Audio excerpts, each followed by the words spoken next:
থানায় অভিযোগ আসে, মামলা আসে, তখন পক্ষই দুটো, ভাই ভাই ভাই, নাই স্বামী স্ত্রী, নাই জমাজমি নিয়ে এই বিরোধগুলো হয় না? এইগুলো হয়তো আমরা যদি লিগাল কাজ করি, বলে আল্লাহর তরফ থেকে যদি আমরা লিগাল কাজ করি, তবু আমরা একজনের বিপক্ষ হই কিনা বলেন?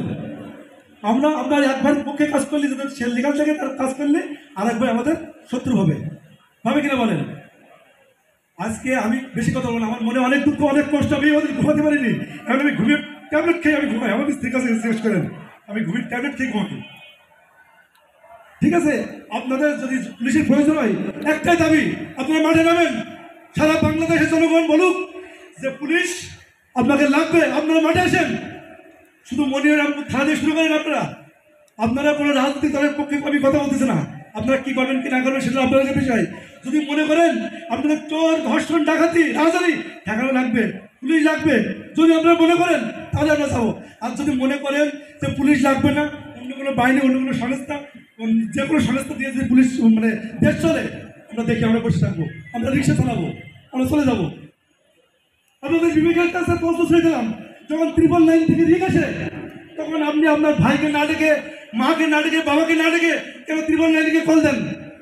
তখন আমরা এই বেতনের টাকা খরচ করে আমরা মোটরসাইকেলে একজন বা দুজন পুলিশ চলে যাই, আপনাদের সেখানে কি চাই না? 999-এ কল করে এমন করে ব্যক্তি আছেন যে আপনার সেবা পাননি, কি সেবা পাইছেন কিনা? কিন্তু একবার দেখেন তো, একটা যদি কিনা মামলা মকদ্দমা হয়, সেই সুরাও পাতে কতদিন লাগে?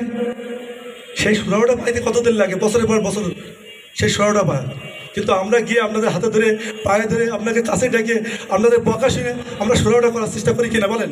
উত্তর দিতে হবে আমাদেরকে। আজকে মনিরামপুরে এতগুলো জনগণ, আজকে জনগণের পরিপূর্ণ হয়ে যাবে, পুলিশকে লাগবে, কিন্তু কয়জন আসছেন আপনারা? কয়জন আসছেন বলেন? আপনারা বলেন কয়জন আসছেন যে আপনাদের এই কজনে পুলিশ লাগবে, বাকি লোকের পুলিশ লাগবে না? তারপরে আমরা আপনাদের কাজ করব। আমার একটাই দাবি এখন, যে যদি পুলিশকে লাগে, তাহলে আপনারা সারা বাংলাদেশের জনগণ আপনারা মাঠে নামেন, আপনারা স্লোগান করেন, বাংলাদেশ বাঁচাতে পুলিশ লাগবে, পুলিশ আপনারা মাঠে নামেন, এই স্লোগান দেন। আপনারা সবাই মাঠে নামেন, সারা বাংলাদেশ মাঠে নামুক। যদি মনে করি যে আমরা নিরাপত্তা আছে, অবশ্যই আপনাদের পাশে থাকবো। যখন ভর্তি হয়েছি তখন এদেশ রক্ষা করার জন্য, এদেশের আপনাদের সেবা করার জন্য আমরা ভর্তি হয়েছি। আপনাদের বেতনের টাকা খাই, আপনাদের সেবা করবো, অবশ্যই সেবা করবো। সেখানে ছিন্ন বিচ্ছিন্নদের একটা ঘটনা ঘটতে পারে, কিন্তু এত বড় ঘটনা ঘটতে পারে না। পুলিশকে মেরে ঝোলাই রাখছে, এই মুসলমান সমাজে অনেক দাঁড়িয়ে নামাজ পড়ে, তাদেরকে মেরে ঝোলাই রাখছে। আপনি একজন মুসলমান হয়ে যদি বলেন যে এটা ঠিক করছে, আমি মেনে নেবো, স্যালুট আপনাদের স্যালুট। যে একজন মুসলমান সমাজে বাস করে একজন মুসলমান দাঁড়িয়ে পুলিশকে মানে মেরে টানাই যাচ্ছে, এটা যদি মনে করেন যে না ঠিক কাজ করছে, ঠিক আছে, আমি মেনে নেব। তাহলে আপনারা শুধুমাত্র একটাই বিচার চান যে পুলিশকে জনগণের নামাতে হবে মাঠে, আমাদের যদি লাগে, আপনাদের যদি লাগে, তাহলে আমরা যাবো। এই কালকে একটা নিউজ আমি দেখছি যে ছাত্রীরা করতেছে, সেখানে নাকি টাকা লেগেছে, যদি ওটা আমার বলার ঠিক না, ঠিক আছে।